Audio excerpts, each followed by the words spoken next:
This is the Lone Creator YouTube. We hope this video helps. You start by confirming you have admin access. Without it, you cannot delete the account. Next, export campaigns, billing, and conversion data for backups, because deletion is irreversible.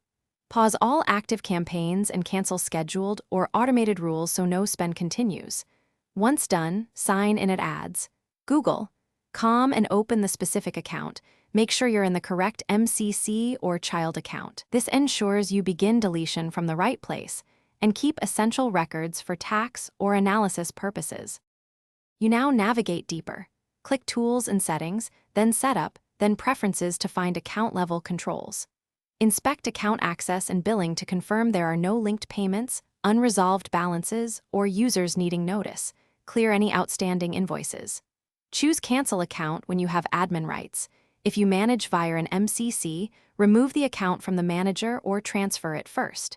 Make sure to follow on-screen confirmations. Google will prompt you about data removal and final effective dates, so read those prompts carefully. Finish by confirming cancellation and saving the confirmation ID or a screenshot. You'll need proof if billing disputes arise.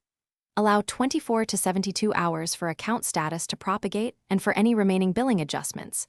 Monitor your payment method for final charges. If the account won't cancel or you lose admin access, contact Google Ads support. Provide the account ID, screenshots of error messages, and recent billing info. This helps resolve ownership conflicts or back-end blocks quickly so you can close out cleanly. Thanks for watching. Consider subscribing if we helped you.